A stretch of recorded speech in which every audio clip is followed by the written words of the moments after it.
Kylo Ren begins his journey to the dark side, plus we catch up to the events of The Empire Strikes Back and Star Wars comics, and we have Porgs attacking, all in this episode of Star Wars Weekly.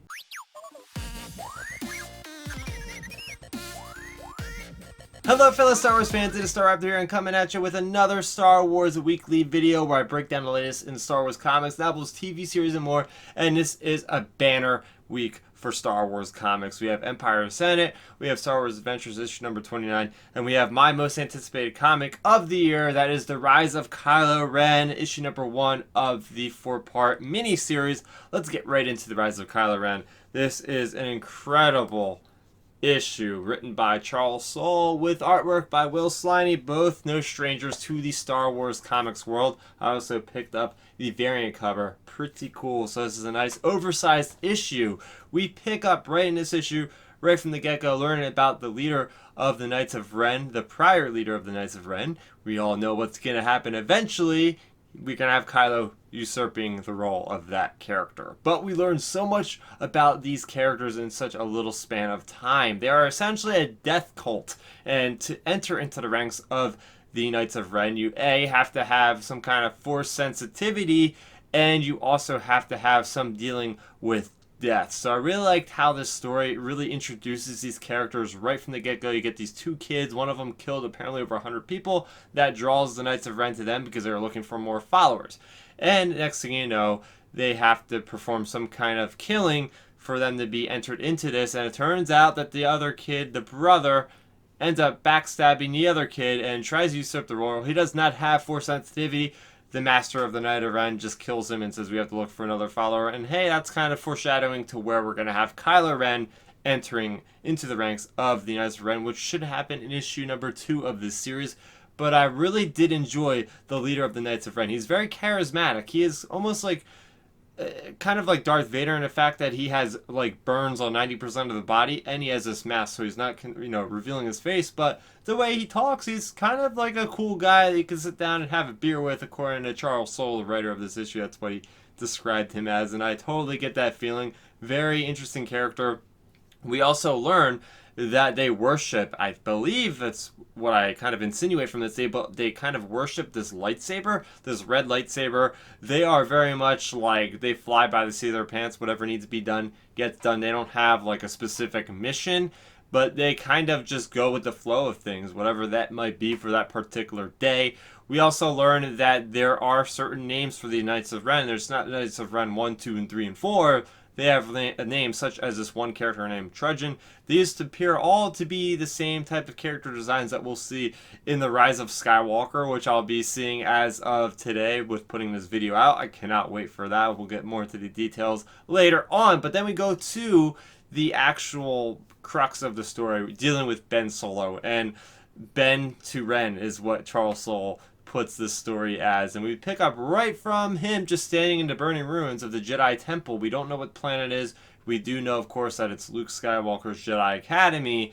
And man, the way that Will Sliney captures the emotional weight of this occurrence that happened with Ben Solo is just so great. You see such subtle facial recognition, such likenesses captured from Adam Driver, of course. And we have these 3 Padawans. They were off planet when what happened with Ben Solo. They arrive and they learn quickly that Kylo Ren, or actually not Kylo Ren yet, Ben Solo is being troubled, and one guy's trying to bring him back, the other says we gotta fight. And well, what happens is Ben Solo gets away and he doesn't harm these kids. And I think it's a big plot detail is that at this point of his life, he doesn't know what he did. He defeats Luke, but then I don't know, this is the part that kind of confused me, is that next thing you know, I don't know if it's him, in his rage, he called down like a force lightning storm that completely demolished the rest of the temple, or could that have been Snoke? Because getting into the end of this issue, Snoke is revealed. He is disfigured as before, but when Ben Solo approaches him, he already had prior dealings with him, obviously, and he says, oh, Luke Skywalker did this to you? So apparently he got disfigured from Luke Skywalker. So I want to see that fight. I want to see what happened there. How did Luke know Snoke? What kind of relationship prior to this meeting did Ben and Snoke have? Obviously he knows where he lives, which is a very interesting place. It's this kind of garden planet that's engineered to have some kind of machinery hovering in orbit. Very strange, But nonetheless, extremely fascinating. And it's not like the Snoke we know. He's a little bit more kindly. And now we have these three kids going around trying to search for Ben Solo.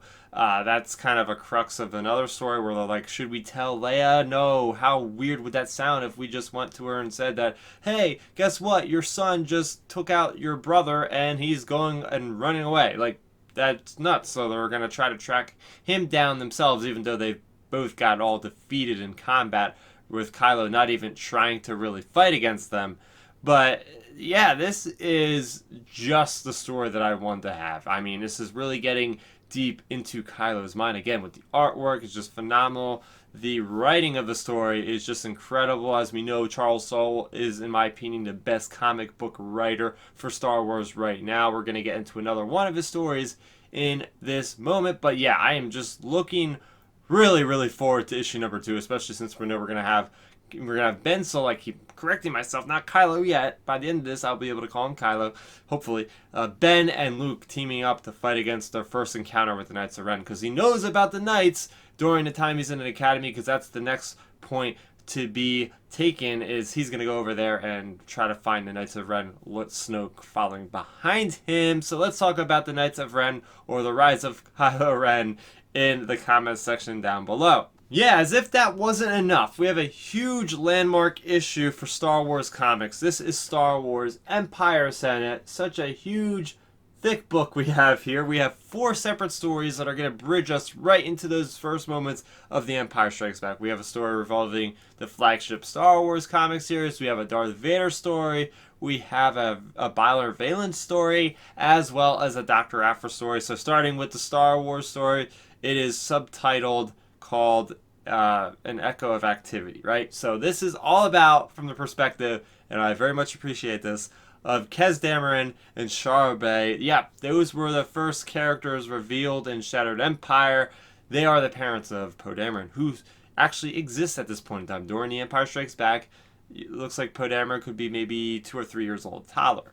So they are digging themselves through Echo Base. They have to construct this. This wasn't left by pirates or anything. They actually had to dig through Echo Base into the glaciers of Hoth. And they don't have the usual type of tools. They are the rebels. They have to scrap their technology together, which I really appreciated. We have them using an A-wing turret to just basically bore holes for the hallways of Hoth. I thought that was super cool. But what happens is a collapse happens, and unfortunately, they can't get the help can't get to them. So Kez gets trapped very much into a mortal blow, trapped underneath these rocks, and Shara says, hey, you know, we're probably going to freeze to death. We should do a holo recording. So I really like this idea of them kind of spending their last moments with Poe through a holo message, and it very much just goes into why this is the best time for this to happen, because they're going on about, we hope that you fight, or we hope that you don't fight anymore, because, you know, the war doesn't need to keep going on. This should be a time of peace. Hopefully you'll never have to deal with violence. So that really speaks volumes, because we see Poe Dameron as commander of a resistance forces, and well, he's doing exactly what the parents were doing back then. It all follows suit. And then you have Luke Skywalker saving him. So that's awesome when Luke Skywalker just cuts through the wall and saves Sarbay and saves Kez Dameron. The next story we have is the Darth Vader story. This one is called In Service to the Empire, and it follows these Death Troopers. They start out as Stormtroopers on Minban. They do this crazy mission that they survive. Their commander ends up promoting them to Death Troopers. They have to go through all the extensive training and all of that. And then they do this other impossible mission as Death Troopers for the first time. They basically sacrifice their commander officer and themselves by destroying this generator on a ship that would hence destroy this new prototype ion cannon device, this mini Star Destroyer or mini Death Star device. They do that, and then next thing you know, they're lying on the table in the medical bay, and one of the droids is saying, hey, this isn't really worth saving their lives. It's going to cost us too much money. But then Darth Vader comes in and basically says, hey, we need all the victors we can get. I'm going to use these guys to my advantage. So basically by the end of the story, this leads into the Darth Vader issue that's going to come out after the events of The Empire Strikes Back, starting in February.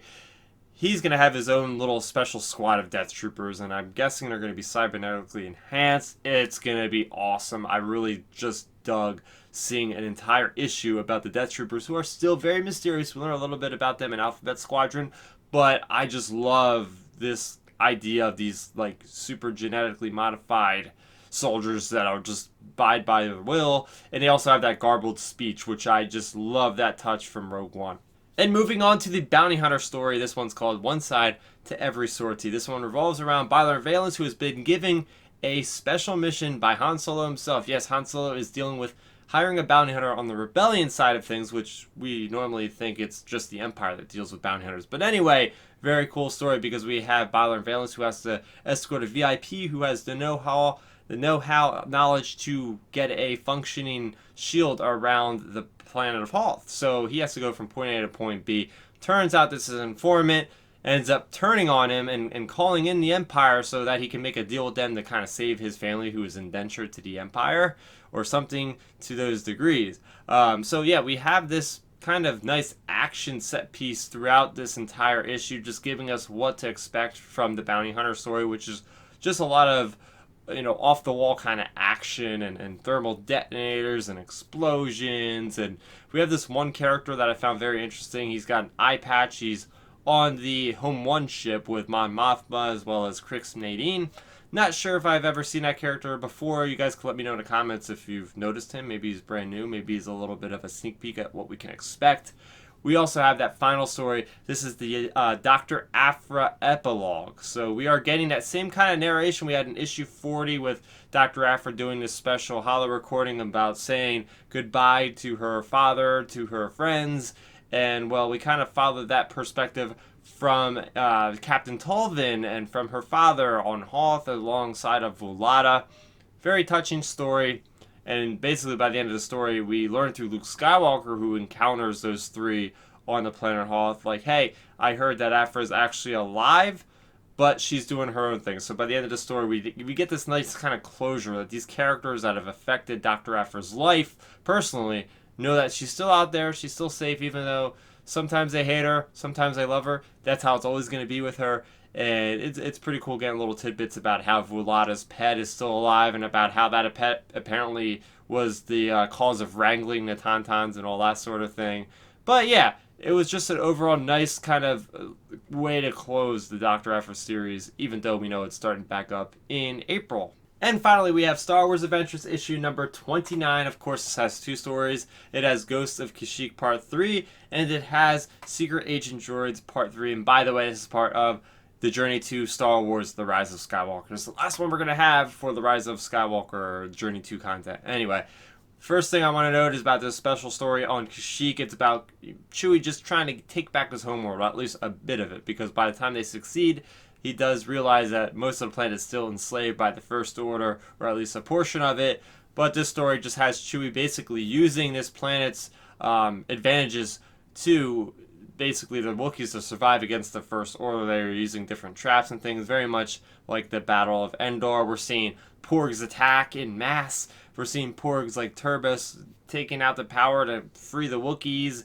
And we're seeing a character that was just confirmed on the Star Wars red carpet or blue carpet, whatever you want to call it, live stream for the world premiere. We have the actor of Dominic Monaghan, who confirmed his character's name is Beaumont, who apparently was this guy in this entire issue that I didn't realize. So yeah, we have a cool canon connection there. We also have that second story that I mentioned, Secret Agent Droids Part 3.